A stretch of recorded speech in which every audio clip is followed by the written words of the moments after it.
evidence does indicate that using a tool to provide routine feedback is associated with faster improvements in symptoms, a significant improvement in overall outcomes. What I think is often really missed when people are referring to MBC is that this is a person-centered model of care. It's designed to empower clients to be partners and active participants in evaluating their care with you throughout the treatment process. And this should really inform a shared decision-making about the treatment targets so that the clinicians and clients kind of now have this additional mechanism in treatment to just get a little curious about when treatment is or is not progressing as planned or expected. Ultimately, the goal here is to drive kind of shared decisions and conversations in a way that feels really personalized and transparent about why we're doing what we're doing, how well it's kind of helpful for you or not, and what we need to do to change things up. We're super skilled. Many of you, I'm sure, much more skilled than I am at the clinical processes.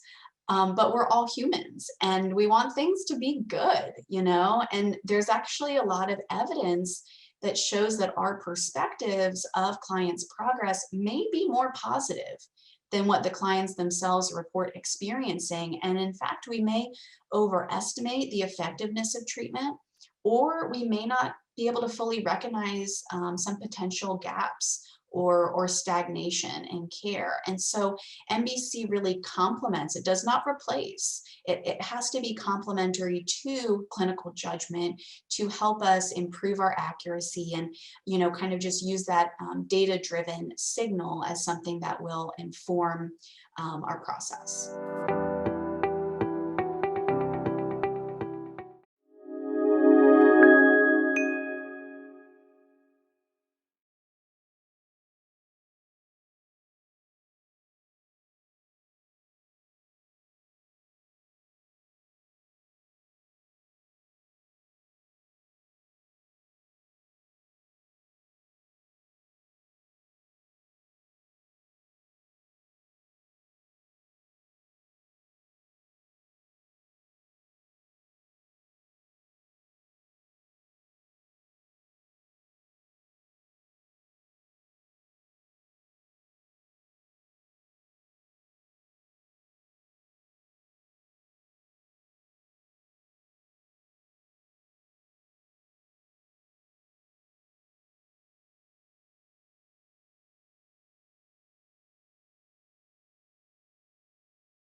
We know how predictive Working Alliance is to client outcomes, but also improving retention and care. So the dropout rates, particularly for outpatient mental health services, are astronomical. And they're even worse for some of our most vulnerable client populations.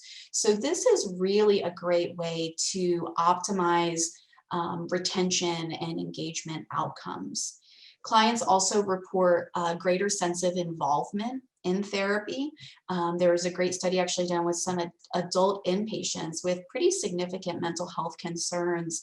And by, reviewing their measures in that feedback process with a psychiatry resident, even at the beginning of their inpatient stay, really made a big difference in how involved they felt during treatment. And what a great outcome, and how empowering to kind of have that be part of the process.